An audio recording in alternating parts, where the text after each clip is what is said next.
My life has always been a series of balanced equations. The kettle whistles at 5:45 a.m., not 5:44 or 5:46. My ledger, a thick leather-bound book that has seen more of my life than most people, lies open on the oak table. In its pages, in my neat, unwavering script, is the story of David and me.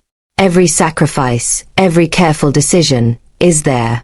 The final balance, $285,417.63, is not just a number. It's a fortress. It's the life we built, brick by brick, over 45 years. It's my security, my proof that a life of diligence and love amounts to something tangible.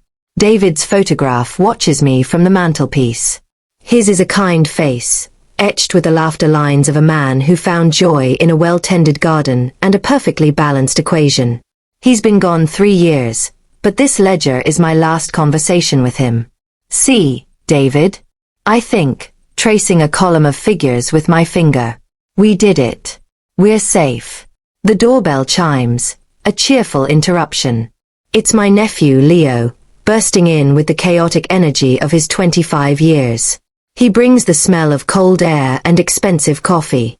Aunt Nora, you're up. Of course you're up. He kisses my cheek, his gaze sweeping over my quiet kitchen with a hint of pity I find grating. I was thinking about you. About your money, just sitting in that savings account. I take a slow sip of tea. It's not just sitting, Leo. It's secure. It's earning a modest, predictable return. It's eroding, he corrects, his voice earnest. Inflation is a silent thief. You need to make your money work for you. You need to get into the future. The future, I repeat, my tone dry. And what does that look like? It looks like Julian Thorne, he says, as if unveiling a messiah. Jax. He's a genius. A disruptor. He's creating financial liberation. I listen, my silence a wall against his buzzwords. Disruption. Liberation. Algorithmic yield farming. They are hollow terms. My world is built on proven theorems, on the immutable logic of mathematics. It's built on the memory of David's hand in mine. Internet hype is a flimsy currency, and I will not trade my fortress for it. After he leaves, the kitchen feels quieter. I finish my tea and wash the cup, placing it back in its exact spot. I open the ledger again, but for the first time in years, the perfect rows of numbers offer me no comfort. A single, foreign thought has been planted in the ordered garden of my mind. What if he's right? Leo is a persistent gardener. The seed of doubt he planted began to sprout tendrils of anxiety. He called daily, sent links about the great inflation, interviews with retirees who claimed Jax made them millionaires. I deleted the emails, dismissed his calls, but the fear once kindled was a cold ember in my gut. Finally, worn down, I relented. One evening, I sat before my desktop computer, its bulky monitor a relic. With a sense of doing something illicit, I clicked his link. Julian Jax Thorne appeared on screen. Younger than I imagined, handsome, with an easy, confident smile. He didn't look like a banker. He looked like a tech entrepreneur. Friends, he began, leaning towards the camera, how many of you feel the system is rigged? That you play by the rules, and the gatekeepers walk away with the prize? I felt a prickle of recognition. It was how I felt sometimes. They use jargon to keep you out, he said, his tone conspiratorial. But the future of wealth is in democratized digital assets. It's about taking back control. He spoke of disrupting the legacy financial paradigm. He was selling a narrative, a crusade. He wasn't just offering returns. He was offering righteousness. The chat bar scrolled with frantic testimonials. Jax changed my life. I 50x'd my investment. The volume was overwhelming. A digital mob of believers. Then came the numbers. Returns of 20%, 30%, even 50% monthly. I, the bookkeeper, stared. They were mathematically fantastical. a violation of every principle I knew. And yet, the fear was the fertilizer. The fear of being a burden to Leo. The fear of watching David's life's work evaporate. The fear of being left behind, deemed obsolete. That night, I did not open my ledger. I went to bed, but sleep wouldn't come. The ember of fear was now a small, steady flame, and Jax Thorne's voice was the bellows, feeding it, warming me against the cold, hard logic that had always been my shelter. The siege lasted 3 weeks. A relentless barrage of emails. The window is closing. Final chance. Leo's daily calls. Have you looked into it, Aunt Nora? The price is going to moon. I fought a rearguard action. I listed the impossibilities to myself. The unsustainable yields. The lack of oversight. The opaque, proprietary algorithm. Smoke and mirrors. But fear is a more potent force than logic. It whispered that my caution was obsolescence. That the world had changed. That this was my one chance to amplify my future, to leave a real legacy. The breaking point was a webinar titled, The Coming Wealth Transfer, Don't Be Left Holding Worthless Dollars. He spoke with chilling conviction about collapse. He was offering a lifeboat. That night, I sat at David's old desk. The wood was cool. My hands were ice. The Apex sign-up page glowed. My heart hammered. This was a betrayal. Of David's memory. Of our prudence. Of myself. My finger hovered over the mouse. I thought of Leo's hope. I thought of the empty future Jax painted. I thought of the green numbers, promising a life free from worry. I clicked. Logging into my bank, typing the amount, felt surreal. $285,000. The entire sum. I left only a buffer. The confirmation button was a bright, accusing red. I pressed it. Silence. The deed was done. Nausea washed over me. I had dismantled my fortress with a click. For days, I moved like a ghost. But then, I logged into the Apex dashboard. My balance showed a gain of over $5,000. The numbers were green, vibrant. A digital siren song, beautiful and false. It sang of validation, of a new world. For a few days, I let the song drown out the screaming of my intuition. Reality intruded as a burst pipe under my sink. The plumber handed me a bill for $487.50. Time for a test. A small withdrawal. In the dashboard, I entered $500. The screen displayed, *request submitted for enhanced security review. 24 to 48 hours. *, a twinge of unease. Security is good, I told myself. 48 hours passed. Status. Pending. I sent a polite email. It bounced. Address not found. The dread in my gut grew heavier. I found a customer service number. I called. A recording. The number you have dialed is no longer in service. Panic. Cold and sharp. I went to the community forums. The tone had shifted. The hype was gone, replaced by fear. Withdrawal not processing. Is anyone reading this? A new video from Jax. He looked tired. Apex warriors, we face unprecedented FUD from legacy institutions. He spoke of liquidity bridges and wallet migrations. A storm of jargon, cross-chain interoperability, regulatory friction, to obscure a simple truth. No one could get their money out. He was no longer a crusader.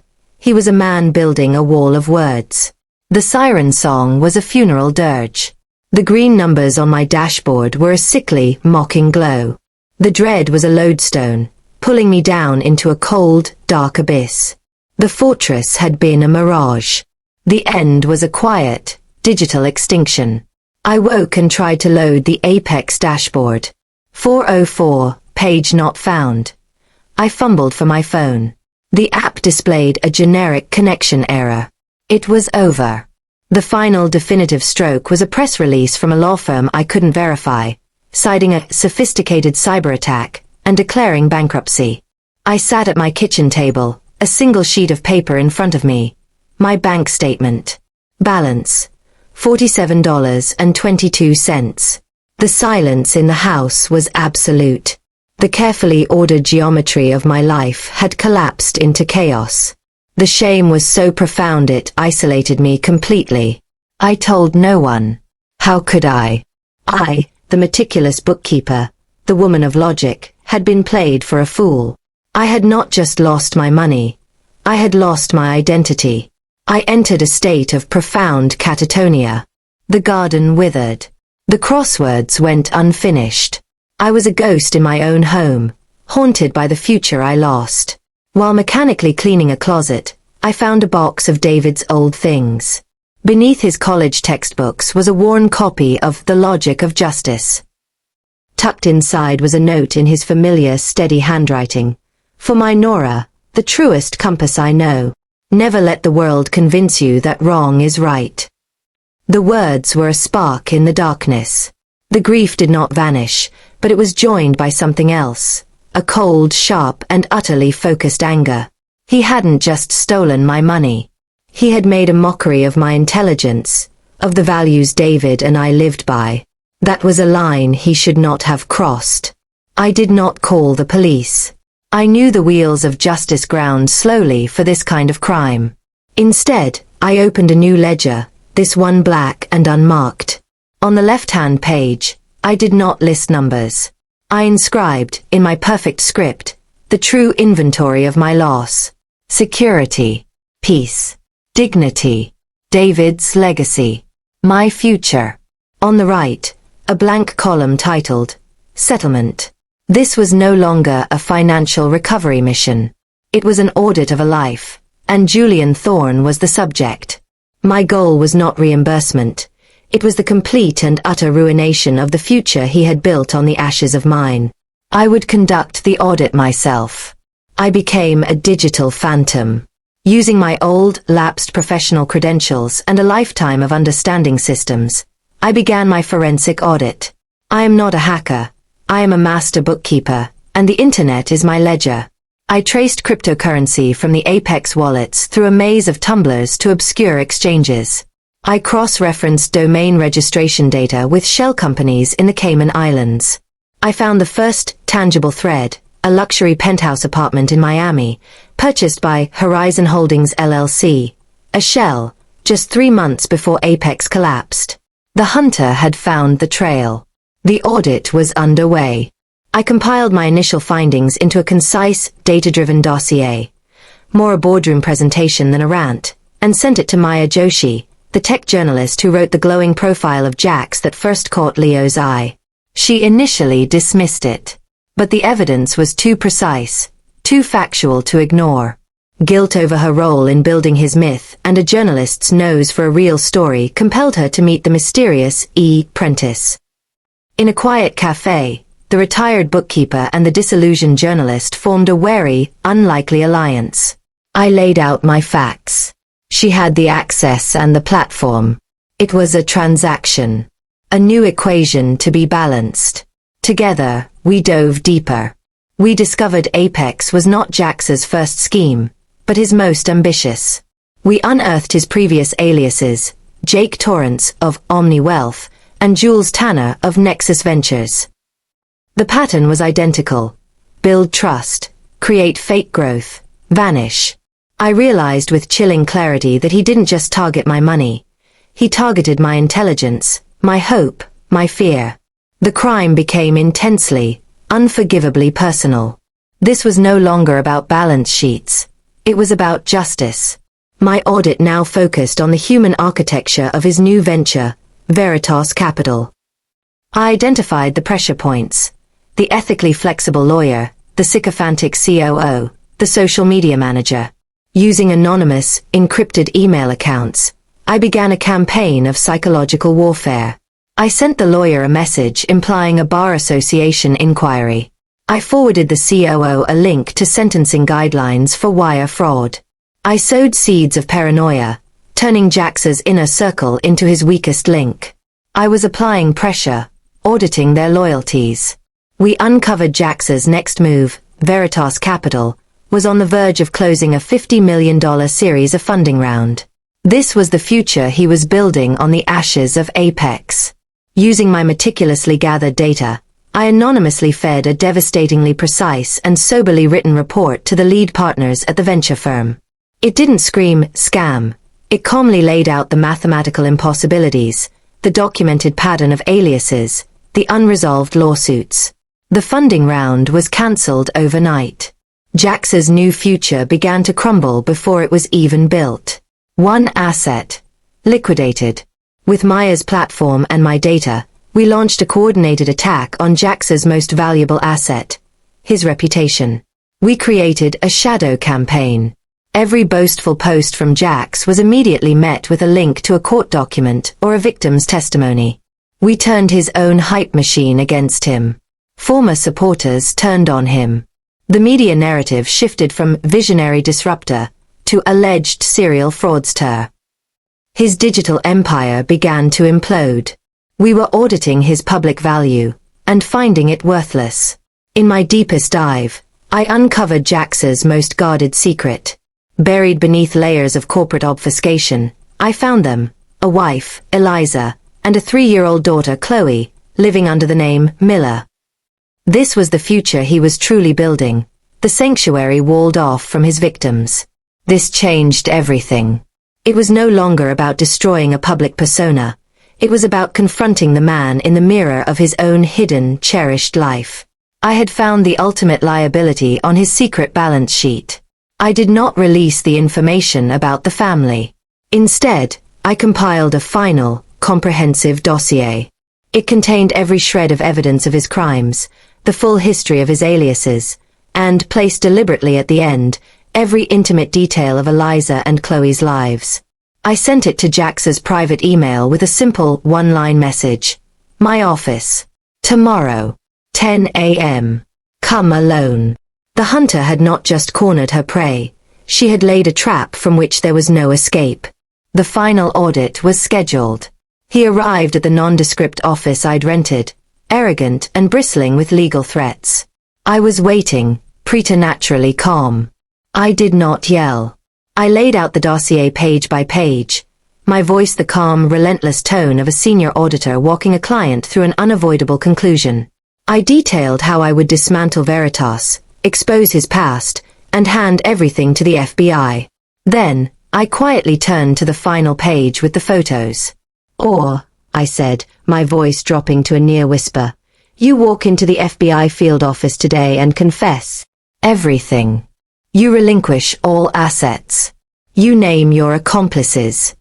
The arrogance drained from his face, leaving a pale, frightened man. He blustered. He offered me a cut of the hidden money. He tried to threaten me.